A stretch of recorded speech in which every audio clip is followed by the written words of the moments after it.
Hi friends, welcome back to my channel. ನನ್ನ ಹವ್ಯಾಸ. Friends, ಇವತ್ತಿನ ಈ ವಿಡಿಯೋದಲ್ಲಿ ನಾನು ನಿಮಗೆ ಒಂದು ಬ್ಯೂಟಿಫುಲ್ ಆಗಿರುವಂಥ ಬ್ರೈಡಲ್ ಡಿಸೈನನ್ನು ತೋರಿಸ್ತಾ ಇದ್ದೀನಿ. ಇದು 3 ಸ್ಟೆಪ್ ಡಿಸೈನು, ತುಂಬ ಗ್ರ್ಯಾಂಡಾಗಿ ಬರುವಂಥ ಡಿಸೈನು. ಇದಕ್ಕೆ ಈ ಥರ ಫ್ಲವರ್ ಬೀಡ್ಸು ಮತ್ತು ಸ್ಮಾಲ್ ಬೀಡ್ಸನ್ನು ಯೂಸ್ ಮಾಡ್ತಾ ಇದ್ದೀನಿ. ಹಾಗೆ 3 ಕಲರನ್ನು ಥ್ರೆಡ್ಸನ್ನು ಯೂಸ್ ಮಾಡ್ತಾ ಇದ್ದೀನಿ. 3 6 ಎಳೆ ತೊಗೊಂಡಿದ್ದೀನಿ. ಹಾಗೆ ಮಧ್ಯದಲ್ಲಿ ಹಾಕೋ ಯೆಲ್ಲೋ ಕಲರ್ ಏನಿದೆ ಅದಕ್ಕೆ ಬೀಡ್ಸ್ನ ಇನ್ಸರ್ಟ್ ಮಾಡಿ ರೆಡಿ ಮಾಡಿ ಇಟ್ಕೊಂಡಿದ್ದೀನಿ. ಇದಕ್ಕೆ ನಾನು ನೀಡಲ್ ನಂಬರ್ 10 0.75 mm ಯೂಸ್ ಮಾಡ್ತಾ ಇದ್ದೀನಿ. ಬನ್ನಿ ಡಿಸೈನ್ನ ಸ್ಟಾರ್ಟ್ ಮಾಡೋಣ.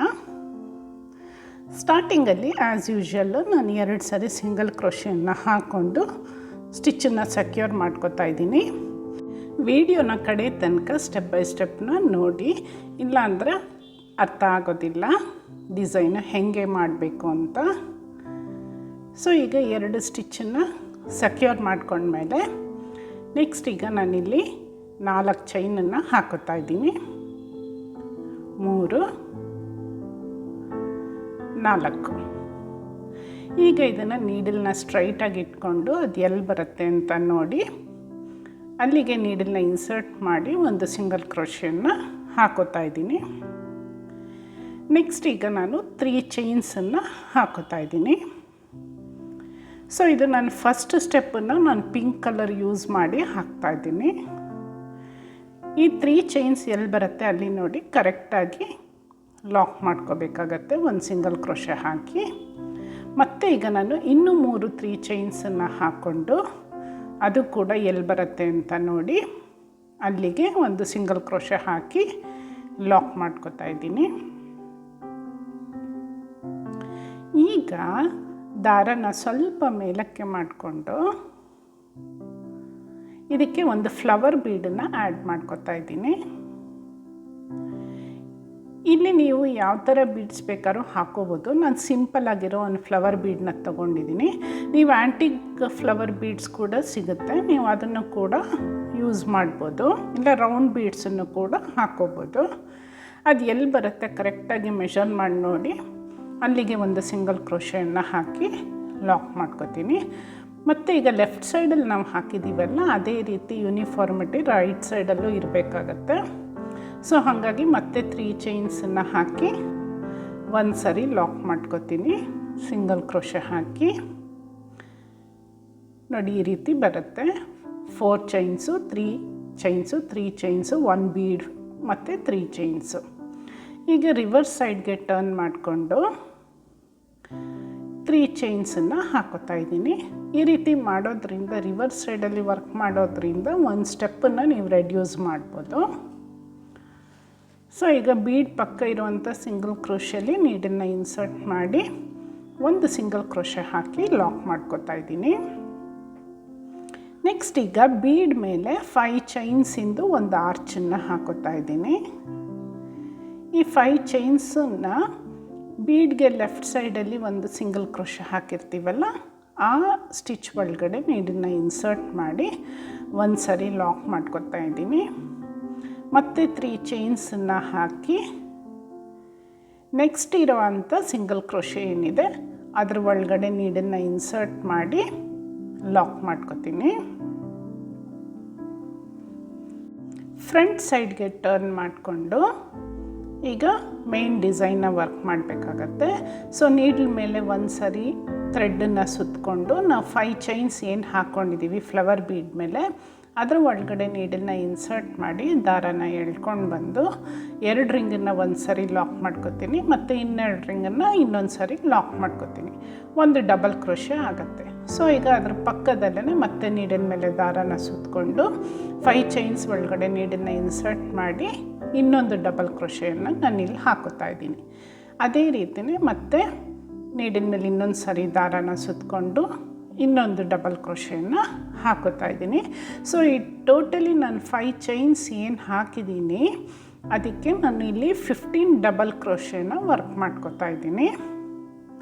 ನನಗೆ ಇದು ಕಂಪ್ಲೀಟಾಗಿ ಆರ್ಚ್ ಫಾರಮ್ ಆಗೋಕ್ಕೆ 15 ಡಬಲ್ ಕ್ರೋಶೆ ಹಿಡಿಸಿದೆ. ನಿಮಗೆ 1 or 2 ಮೈನಸ್ ಆರ್ ಪ್ಲಸ್ ಆಗ್ಬೋದು, ಪರವಾಗಿಲ್ಲ. ನಿಮ್ಮದು ಚೈನ್ ಸ್ಟಿಚ್ ಕಂಪ್ಲೀಟಾಗಿ ಕವರ್ ಆಗೋವರೆಗೂ ಕೂಡ ನೀವು ಡಬಲ್ ಕ್ರೋಶೆಗಳನ್ನ ವರ್ಕ್ ಮಾಡ್ತಾನೆ ಹೋಗಬೇಕಾಗತ್ತೆ. ಇದು ಕೌಂಟ್ ಮುಖ್ಯ ಆಗೋದಿಲ್ಲ, ನಿಮಗೆ ಗ್ಯಾಪ್ ಇರಬಾರ್ದು, ಎಲ್ಲೂ ಚೈನ್ ಗ್ಯಾಪು ಎಲ್ಲೂ ಕಾಣಿಸ್ಬಾರ್ದು. ಸೊ ಎಂಡ್ವರೆಗೂ ಎಷ್ಟು ಡಬಲ್ ಕ್ರೋಶೆ ಹಿಡ್ಸತ್ತೆ ಹತ್ತತ್ರನೇ ಡಬಲ್ ಕ್ರೋಶೆಗಳನ್ನ ಹಾಕೋತಾ ಹೋಗಿ. ಸೊ ನಂದಿಲ್ಲಿ 15 ಡಬಲ್ ಕ್ರೋಶೆಯನ್ನು ಹಾಕ್ಕೊಂಡಿದ್ದೀನಿ. ಈಗ ನಾವು ಒಂದು ಸಿಂಗಲ್ ಕ್ರೋಶೆ ವರ್ಕ್ ಮಾಡಿರ್ತೀವಲ್ಲ ಸ್ಟಾರ್ಟಿಂಗಲ್ಲಿ, ಅಲ್ಲಿಗೆ ಲಾಕ್ ಮಾಡ್ಕೋಬೇಕಾಗತ್ತೆ. ನೋಡಿ, ಈ ರೀತಿ ಒಂದು ಆರ್ಚ್ ಫಾರಮ್ ಆಗುತ್ತೆ. ಆ ಬೇಸ್ ಲೈನಲ್ಲಿರುವಂಥ ಸಿಂಗಲ್ ಕ್ರೋಶೆಗೆ ಒಂದು ಸಾರಿ ಲಾಕ್ ಮಾಡ್ಕೋತೀನಿ. ಈಗ ನೆಕ್ಸ್ಟು 3 ಚೈನ್ಸ್ ಇದೆಯಲ್ಲ, ಸೊ ಅದನ್ನು ರಿಪೀಟ್ ಮಾಡಬೇಕಾಗತ್ತೆ. ಇದು ಸೆಕೆಂಡ್ ಕಲರ್ಗೆ ಡಿಸೈನ್ ಹಾಕೋಕ್ಕೆ ಈ 3 ಚೈನ್ಸ್ ಯೂಸ್ ಆಗುತ್ತೆ. ಸೊ ಅದು ಕೂಡ ಎಲ್ಲಿ ಬರುತ್ತೆ ಅಂತ ಕರೆಕ್ಟಾಗಿ ನೋಡಿ ಅಲ್ಲಿಗೆ ಒಂದು ಸಿಂಗಲ್ ಕ್ರೋಶೆ ಹಾಕಿ ಲಾಕ್ ಮಾಡ್ಕೋತೀನಿ. ಈಗ ಸ್ಟಾರ್ಟಿಂಗಲ್ಲಿ 3 ಚೈನ್ ಪಕ್ಕ 4 ಚೈನ್ಸ್ ಹಾಕಿರೋದ್ರಿಂದ ಈಗಲೂ ಕೂಡ 4 ಚೈನ್ಸ್ನ ಹಾಕ್ಕೊಂಡು ಅದು ಎಲ್ಲಿ ಬರುತ್ತೆ ಅಂತ ನೋಡಿ ಅಲ್ಲಿಗೆ ಲಾಕ್ ಮಾಡ್ಕೋಬೇಕಾಗತ್ತೆ. ಸೊ ಒಂದು ಡಿಸೈನ್ಗೆ ಈ ಸ್ಟೆಪ್ಸು ಫಾಲೋ ಮಾಡಬೇಕಾಗತ್ತೆ. ಈಗ ಇನ್ನೊಂದು ಡಿಸೈನ್ ಹಾಕಬೇಕು ಅಂದರೆ ಮತ್ತೆ ನೀವು ಈ 3 ಚೈನಿಂದ ಸ್ಟಾರ್ಟ್ ಮಾಡಬೇಕಾಗತ್ತೆ. 3 ಚೈನು ಪ್ಲಸ್ 3 ಚೈನು, 1 ಬೀಡು, 3 ಚೈನು, 3 ಚೈನು. ಸೊ ಈ ರೀತಿನೇ ನಾನು ಫುಲ್ ಕಂಪ್ಲೀಟ್ ಮಾಡ್ಕೊಂಡಿದ್ದೀನಿ. ಈ ಥರ ಬರುತ್ತೆ ಬೇಸ್ ಲೈನ್ ಡಿಸೈನು. ಸೊ ಸ್ಟಾರ್ಟಿಂಗಲ್ಲಿ 4 ಚೈನನ್ನು ಹಾಕ್ಕೊಂಡಿದ್ದೀನಿ, next 3 chain, next 3 chain, 1 flower ಬೀಡು, ಮತ್ತು 3 ಚೈನು. ಆಮೇಲೆ ರಿವರ್ಸ್ ಸೈಡಿಂದ ಲಾಕ್ ಮಾಡ್ಕೋಬೇಕಾಗುತ್ತೆ. ಮತ್ತು ಆರ್ಚ್ಗೆ 15 ಡಬಲ್ ಕ್ರೋಶೆ, ಮತ್ತು 3 ಚೈನು, ಮತ್ತು 3 ಚೈನು, 4 ಚೈನು. ಇದೇ ರೀತಿ ಎಂಡ್ವರೆಗೂ ಕಂಪ್ಲೀಟ್ ಮಾಡ್ಕೋಬೇಕಾಗತ್ತೆ. ಈಗ ನಾನು ನೆಕ್ಸ್ಟ್ ಸ್ಟೆಪ್ಗೆ ಯೆಲ್ಲೋ ಕಲರ್ನ ಯೂಸ್ ಮಾಡ್ತಾಯಿದ್ದೀನಿ. ಇದಕ್ಕೆ ಬೀಡ್ಸ್ನ ಇನ್ಸರ್ಟ್ ಮಾಡಿ ರೆಡಿ ಮಾಡಿ ಇಟ್ಕೊಂಡಿದ್ದೀನಿ. ಈಗ ಸ್ಟಾರ್ಟಿಂಗಲ್ಲಿ ನಾವು 2 ಸಿಂಗಲ್ ಕ್ರೋಶೆಯನ್ನು ಹಾಕಿರ್ತೀವಲ್ಲ, ಅಲ್ಲಿ ನೀಡಲ್ನ ಇನ್ಸರ್ಟ್ ಮಾಡಿ ಒಂದು ಸರಿ ಸಿಂಗಲ್ ಕ್ರೋಶೆ ಹಾಕಿ ಲಾಕ್ ಮಾಡ್ಕೋಬೇಕಾಗತ್ತೆ. ಈಗ ನೆಕ್ಸ್ಟು ನಾನಿಲ್ಲಿ 4 ಚೈನ್ಸನ್ನು ಹಾಕೋತಾ ಇದ್ದೀನಿ. 4 ಚೈನ್ಸ್ನ ನಾವು ಬೇಸ್ ಲೈನಲ್ಲಿರೋ ಅಂಥ ಸಿಂಗಲ್ ಕ್ರೋಶೆ ಏನಿದೆ ಅದರ ಒಳಗಡೆ ನೀಡಲ್ನ ಇನ್ಸರ್ಟ್ ಮಾಡಿ ಲಾಕ್ ಮಾಡ್ಕೋಬೇಕಾಗತ್ತೆ. ಈಗ ನೀಡಿನ ಮೇಲೆ ಒಂದು ಸರಿ ದಾರನ ಸುತ್ತಕೊಂಡು, ಹಾಗೆ ಬೀಡನ್ನ ನಾವು ಪೋಣಿಸಿಟ್ಕೊಂಡಿರ್ತೀವಲ್ಲ, ಒಂದು ಬೀಡನ್ನು ಮುಂದೆ ತಂದ್ಕೊಂಡು ಈ ರೀತಿ ನೀಡಿನ ಮೇಲೆ ಒಂದು ಸರಿ ದಾರನ ಸುತ್ತಕೊಂಡು ನಾವು ಫಸ್ಟ್ ಹಾಕಿರೋ ಡಬಲ್ ಕ್ರೋಶೆ ಸ್ಟಿಚ್ ಏನಿರುತ್ತೆ ಅದರ ಒಳಗಡೆ ನೀಡಲ್ನ ಇನ್ಸರ್ಟ್ ಮಾಡಿ ದಾರನ ಎಳ್ಕೊಂಡು ಬಂದು, ಈಗ ಬೀಡ್ ಹಿಂದೆ ಹೊಟ್ಟೋಗಿರುತ್ತೆ ಅದನ್ನು ಸ್ವಲ್ಪ ಈ ಥರ ಎಳೆದು ಮುಂದಕ್ಕೆ ತಂದ್ಕೊಂಡು ಆಮೇಲೆ ಒಂದು ಸರಿ ಲಾಕ್ ಮಾಡ್ಕೋಬೇಕು. ಆಮೇಲೆ ಇನ್ನೊಂದು ಸರಿ ಲಾಕ್ ಮಾಡ್ಕೋಬೇಕು. 2 ಸರಿ ಲಾಕ್ ಮಾಡಿಕೊಂಡಾಗ ಬೀಡು ಫ್ರಂಟಲ್ಲಿ ಆ ಡಬಲ್ ಕ್ರೋಶೆ ಮಧ್ಯ ಬರುತ್ತೆ. ಈಗ ನೋಡಿ, ಮತ್ತೆ ನಾನು ಬೀಡನ್ನ ಮುಂದೆ ತಂದ್ಕೊಂಡು ನೀಡಲ್ ಮೇಲೆ ಥ್ರೆಡ್ನ ತಗೊಂಡು ಒಂದು ಸರಿ ಲಾಕ್ ಮಾಡ್ಕೋತೀನಿ. ಈಗ ಇನ್ನೊಂದು ಸರಿ ಲಾಕ್ ಮಾಡ್ಕೋತೀನಿ. ಈ ಬೀಡ್ಸ್ ಎಲ್ಲ ಆವಾಗ ಪಕ್ಕ ಬರುತ್ತೆ. ಮತ್ತು ಈಗ ಇನ್ನೊಂದು ಬೀಡನ್ನ ಮುಂದಕ್ಕೆ ತಂದ್ಕೊಂಡು ನೀಡಿದ ಮೇಲೆ ಒಂದು ಸರಿ ಥ್ರೆಡ್ನ ಸುತ್ತಕೊಂಡು ನೆಕ್ಸ್ಟ್ ಹಾಕಿರೋ ಅಂಥ ಡಬಲ್ ಕ್ರೋಶೆ ಸ್ಟಿಚ್ ಇರುತ್ತಲ್ಲ ಅದ್ರ ಒಳಗಡೆ ನೀಡನ್ನ ಇನ್ಸರ್ಟ್ ಮಾಡಿ ದಾರನ ಎಳ್ಕೊಂಡು ಬಂದು ಬೀಡನ್ನ ಸ್ವಲ್ಪ ಮುಂದಕ್ಕೆ ಸ್ಕ್ರಾಲ್ ಮಾಡ್ಕೋತೀನಿ. ಈ ರೀತಿ ಮುಂದಕ್ಕೆ ತಂದ್ಕೋಬೇಕಾಗತ್ತೆ ಬೀಡನ್ನ. ಈ ರೀತಿ ಎಳ್ಕೊಳ್ಳಿಲ್ಲ ಅಂತಂದರೆ ಅದು ಹಿಂದಕ್ಕೆ ಹೊಟ್ಟೋಗುತ್ತೆ. ಸೊ ಮರೀದಿರ ಬೀಡನ್ನ ಮುಂದಕ್ಕೆ ತಂದ್ಕೊಂಡು ಫಸ್ಟ್ ಒಂದು ಸರಿ ಲಾಕ್ ಮಾಡಿಕೊಂಡು ಆಮೇಲೆ ಇನ್ನೊಂದು ಸರಿ ಲಾಕ್ ಮಾಡ್ಕೋಬೇಕಾಗತ್ತೆ. ಈಗ ಇನ್ನೊಂದು ಬೀಡನ್ನು ಮುಂದಕ್ಕೆ ತಂದ್ಕೊಂಡಿದ್ದೀನಿ. ನೀಡಿನ ಮೇಲೆ ಥ್ರೆಡ್ನ ಸುತ್ತಕೊಂಡು ನೆಕ್ಸ್ಟು ಡಬಲ್ ಕ್ರೋಶೆ ಸ್ಟಿಚ್ ಒಳಗೆ ನೀಡನ್ನ ಇನ್ಸರ್ಟ್ ಮಾಡಿ ಬೀಡನ್ನ ಮುಂದೆ ತಂದ್ಕೊಂಡು ಒಂದು ಸರಿ ಲಾಕು ಇನ್ನೊಂದು ಸರಿ ಲಾಕು. ಇದೇ ಸ್ಟೆಪ್ಸ್ನ ನೀವು ನಾವು ಬೇಸ್ ಲೈನಲ್ಲಿ ಏನು 15 ಡಬಲ್ ಕ್ರೋಶೆ ಹಾಕ್ಕೊಂಡಿದ್ದೀವಿ ಎಲ್ಲ ಸ್ಟಿಚ್ಗೂ ಕೂಡ ಒಂದೊಂದು ಬೀಡನ್ನ ಈ ರೀತಿ ಡಬಲ್ ಕ್ರೋಶೆ ಹಾಕೋತಾ ಆ್ಯಡ್ ಮಾಡ್ಕೋತಾ ಹೋಗಬೇಕಾಗತ್ತೆ. ಸೊ 15 ಡಬಲ್ ಕ್ರೋಶೆಗೂ ಕೂಡ 15 ಬೀಡ್ಸ್ ಬರಬೇಕಾಗತ್ತೆ. ಆವಾಗ ಆರ್ಚ್ ಕಂಪ್ಲೀಟ್ ಆಗುತ್ತೆ. ಸೊ ಕೌಂಟ್ ಮಾಡಿ ಹಾಕ್ಕೊಳ್ಳಿ. ಅಕಸ್ಮಾತು ನಿಮಗೇನಾದರೂ ಬೇಸ್ ಲೈನಲ್ಲಿ ನೀವು 16 ಅಥವಾ 14 ಡಬಲ್ ಕ್ರೋಶೆ ಹಾಕ್ಕೊಂಡಿದ್ರೆ ಆಗ ಬೀಡ್ಸ್ನೂ ಕೂಡ ಅಷ್ಟೇ ಹಾಕ್ಕೋಬೇಕಾಗತ್ತೆ. ಇಲ್ಲ ಅಂದರೆ ಒಂದು ಜಾಸ್ತಿ ಒಂದು ಕಡಿಮೆ ಆದರೆ ಸ್ವಲ್ಪ ಅದು ವ್ರಿಂಕಲ್ಸ್ ಥರ ಕಾಣಿಸುತ್ತೆ, ಮತ್ತು ಆ ಡಿಸೈನು ಸ್ವಲ್ಪ ಬೆಂಡ್ ಆಗೋ ಚಾನ್ಸಸ್ ಇರುತ್ತೆ.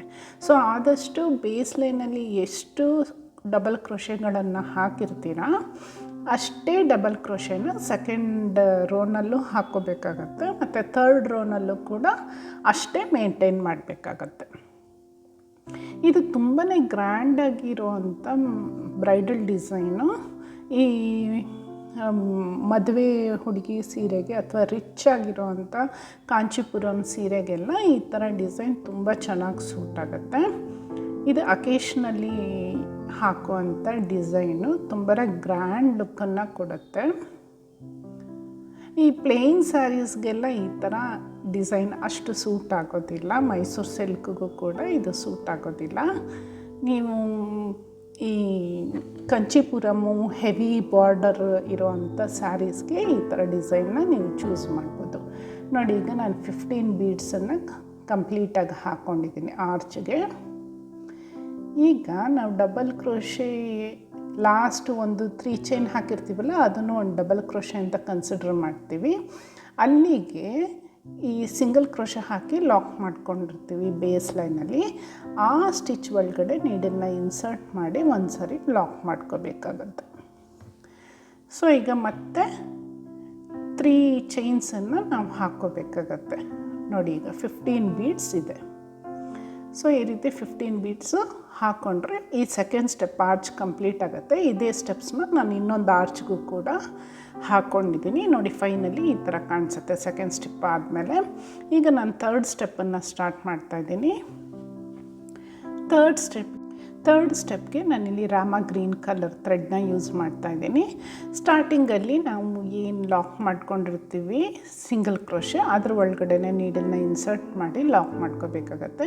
ನೆಕ್ಸ್ಟ್ ನೀಡಲ್ ಮೇಲೆ ಒಂದು ಸರಿ ಥ್ರೆಡ್ನ ಸುತ್ತಕೊಂಡು ಫಸ್ಟ್ ಡಬಲ್ ಕ್ರೋಶೆ ಏನಿರುತ್ತೆ ಯೆಲ್ಲೋ ಕಲರ್ದು, ಅದಕ್ಕೆ ಒಂದು ಡಬಲ್ ಕ್ರೋಶೆ ವರ್ಕ್ ಮಾಡಿಕೊಂಡು ನೆಕ್ಸ್ಟ್ 3 ಚೈನ್ಸನ್ನು ಹಾಕಿ ಒಂದು ಪಿಕಾಟನ್ನು ಹಾಕಿ ನಾವು ಈಗ ಹಾಕಿರೋವಂಥ ಡಬಲ್ ಕ್ರೋಶೆ ಒಳಗಡೆ ಇನ್ಸರ್ಟ್ ಮಾಡಿ ಲಾಕ್ ಮಾಡ್ಕೋಬೇಕಾಗತ್ತೆ. ಮತ್ತು ಈಗ ನೀಡಿನ ಮೇಲೆ ಥ್ರೆಡ್ನ ತೊಗೊಂಡು ಇನ್ನೊಂದು ಡಬಲ್ ಕ್ರೋಶೆ ಪಕ್ಕದಲ್ಲೇ ಹಾಕ್ಕೊಂಡು 3 ಚೈನ್ಸ್ನ ಹಾಕಿ ಆ ಡಬಲ್ ಕ್ರೋಶೆಗೆ ಒಂದು ಪಿಕಾಟನ್ನು ವರ್ಕ್ ಮಾಡ್ಕೋಬೇಕಾಗತ್ತೆ. ಮತ್ತು ಈಗ ನೀಡಲ್ ಮೇಲೆ ಥ್ರೆಡ್ನ ತೊಗೊಂಡು ಥರ್ಡ್ ಸ್ಟಿಚ್ ಒಳಗಡೆ ನೀಡಲ್ನ ಇನ್ಸರ್ಟ್ ಮಾಡಿ ದಾರನ ಎಳ್ಕೊಂಡು ಬಂದು 2 ರಿಂಗನ್ನು ಒಂದು ಮಾಡಿ ಒಂದು ಡಬಲ್ ಕ್ರೋಶೆಯನ್ನು ಹಾಕ್ಕೊಂಡು ನೆಕ್ಸ್ಟ್ ಈಗ 3 ಚೈನ್ಸ್ನ ಹಾಕ್ಕೊಂಡು ಆ ಡಬಲ್ ಕ್ರೋಶೆ ಒಳಗಡೆ ನೀಡನ್ನು ಇನ್ಸರ್ಟ್ ಮಾಡಿ ಒಂದು ಪಿಕಾಟನ್ನು ವರ್ಕ್ ಮಾಡ್ಕೋಬೇಕು.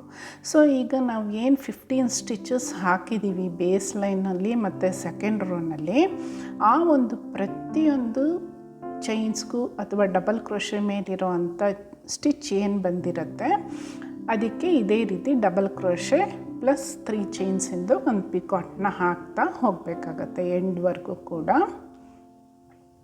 ಈ ಸ್ಟೇಜಲ್ಲಿ ನೀವು ಬೇಕಾದರೆ ಈವನ್ ಬೀಡನ್ನ ಕೂಡ ಆ್ಯಡ್ ಮಾಡ್ಕೋಬೋದು, ಬಟ್ 2 ರೋನಲ್ಲೂ ಬೀಡ್ ಹಾಕಿದ್ರೆ ಅಷ್ಟು ಚೆನ್ನಾಗಿ ಕಾಣಿಸಲ್ಲ. ಹಾಗಾಗಿ ನಾನು ಫಸ್ಟ್ ಬೇಸ್ ಲೈನಲ್ಲಿ ಒಂದು ಫ್ಲವರ್ ಬೀಡನ್ನು ಯೂಸ್ ಮಾಡಿ ಹಾಕಿದ್ದೀನಿ. ಸೆಕೆಂಡ್ ರೋ ಪ್ಲೇನಲ್ಲಿ ವರ್ಕ್ ಮಾಡಿದ್ದೀನಿ. ಸೊ ಥರ್ಡ್ ರೋ ಏನಿದೆ mustard colour or yellow colour ಏನಿದೆ ಅದಕ್ಕೆ ಬೀಡನ್ನ ಇನ್ಸರ್ಟ್ ಮಾಡ್ಕೊಂಡಿದ್ದೀನಿ. ಮತ್ತು ಈಗ ಲಾಸ್ಟ್ ಫೈನಲ್ ರೋ ಏನು ಹಾಕ್ತಾಯಿದ್ದೀನಿ ಅದು ಪ್ಲೇನಾಗೆ ವರ್ಕ್ ಮಾಡ್ಕೊತಾ ಇದ್ದೀನಿ. ಅದು ಸ್ವಲ್ಪ ಹೈಲೈಟೆಡಾಗಿ ಕಾಣಿಸ್ಲಿ ಅಂತ ನಾನು ಒಂದು ಪಿಕಾಟನ್ನು ಹಾಕೋತಾ ಇದ್ದೀನಿ. ತುಂಬಾ ಗ್ರ್ಯಾಂಡ್ ಲುಕ್ಕನ್ನು ಕೊಡೋ ಅಂಥ ಡಿಸೈನ್ ಇದು.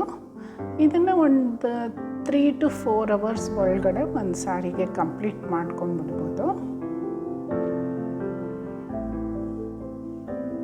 ತುಂಬಾ ರಿಚ್ ಲುಕ್ಕನ್ನು ಕೊಡುತ್ತೆ ಇದು ಸ್ಯಾರಿಗೆ. ಬಟ್ ಇಲ್ಲಿ ನೋಡಿ ನೀವು ಎಲ್ಲೂ ಕೂಡ ಆ ಆರ್ಚು ಬೆಂಡ್ ಆಗಿಲ್ಲ. ಯಾಕೆ ಅಂದರೆ ನಿಮ್ಮದು ಈಚ್ ಆ್ಯಂಡ್ ಎವ್ರಿ ಕೌಂಟು ಕೂಡ ಮೇಂಟೈನ್ ಮಾಡಿದ್ರೆ ನೀಟ್ ಫಿನಿಶಿಂಗ್ ಬರುತ್ತೆ. ಥ್ರೆಡ್ಡನ್ನು ಅಷ್ಟೇ ತುಂಬ ಟೈಟಾಗಿ ಹಾಕಬಾರ್ದು, ಸ್ವಲ್ಪ ಫೀಸಿಬಲ್ಲಾಗಿ ಮೂಮೆಂಟಾಗಲ್ಲಿ ಇರಬೇಕು ಥ್ರೆಡ್. ಆ ರೀತಿ ಹಾಕ್ಕೊಂಡ್ರೆ ನಿಮಗೆ ಡಿಸೈನ್ ತುಂಬ ಚೆನ್ನಾಗಿ ಫಿನಿಶಿಂಗ್ ಬರುತ್ತೆ. ಟೈಟಾಗಿ ಹಾಕಿದಷ್ಟು ಸ್ವಲ್ಪ ಬೆಂಡ್ ಆಗೋ ಚಾನ್ಸಸ್ ಇರುತ್ತೆ. ದಾರ ಈಸಿ ಫ್ಲೋ ಆಗ್ತಾ ಇರಬೇಕು ಫಿಂಗರಿಂದ. ಆ ಥರ ಮಾಡಿದರೆ ಡಿಸೈನ್ ತುಂಬ ನೀಟಾಗಿ ಬರುತ್ತೆ. ನೋಡಿ ಈಗ ಲಾಸ್ಟ್ ಸ್ಟಿಚ್ಗೆ ವರ್ಕ್ ಮಾಡ್ತಾ ಇದ್ದೀನಿ. ಒಂದು ಡಬಲ್ ಕ್ರೋಶೆಯನ್ನು ಹಾಕ್ಕೊಂಡು ನೆಕ್ಸ್ಟ್ ಈಗ ಅದಕ್ಕೆ 3 ಚೈನ್ಸನ್ನು ಹಾಕಿ ಒಂದು ಪಿಕಾಟನ್ನು ಹಾಕೋತಾ ಇದ್ದೀನಿ. ಈಗ ಪಿಕಾಟ್ ಹಾಕೋಬೇಕಾದ್ರೆ ಒಂದು ಚೈನ್ ಹಾಕ್ಕೊಂಡು ಮತ್ತೆ ಒಂದು ಸ್ಮಾಲ್ ಬೀಡ್ ಹಾಕ್ಕೊಂಡು ಒಂದು ಚೈನ್ ಹಾಕಿ ಕೂಡ ಪಿಕಾಟನ್ನು ಹಾಕೋಬೋದು. ಈಗ ಬೇಸ್ ಲೈನಲ್ಲಿರುವಂಥ ಸಿಂಗಲ್ ಕ್ರೋಶೆಗೆ ನೀಡಲ್ನ ಇನ್ಸರ್ಟ್ ಮಾಡಿ ಲಾಕ್ ಮಾಡ್ಕೋತೀನಿ. ಸೊ ಈ ರೀತಿ ಬರುತ್ತೆ ಡಿಸೈನು. ತುಂಬಾ ಗ್ರ್ಯಾಂಡ್ ಆಗಿರುವಂಥ ಸಾರಿ ಕುಚ್ಚು ಡಿಸೈನ್ ಇದು, ಬ್ರೈಡಲ್ ಡಿಸೈನು. ಫೈನಲಿ ಕುಚ್ಚನ್ನು ಕಟ್ಟಿದ್ಮೇಲೆ ಈ ಥರ ಕಾಣಿಸುತ್ತೆ. ನಿಮಗೆಲ್ಲ ಈ ವಿಡಿಯೋ ಇಷ್ಟ ಆಗಿದೆ ಅಂತ ನಾನು ಅಂದ್ಕೊಂಡಿದ್ದೀನಿ. ಇಷ್ಟ ಆಗಿದ್ದರೆ ಲೈಕ್ ಮಾಡಿ, ಶೇರ್ ಮಾಡಿ, ಕಾಮೆಂಟ್ ಮಾಡಿ, ನಿಮ್ಮ ಸಜೆಷನ್ಗಳನ್ನ ತಿಳಿಸಿ. ಹಾಗೆ ಬೆಲ್ ಐಕಾನನ್ನು ಒತ್ತಿ ನನ್ನ ಈ ಚಾನಲ್ಗೂ ಕೂಡ ಸಬ್ಸ್ಕ್ರೈಬ್ ಆಗ್ತೀರಾ ಅಂತ ಅಂದ್ಕೊಂಡಿದ್ದೀನಿ. Thank you for watching.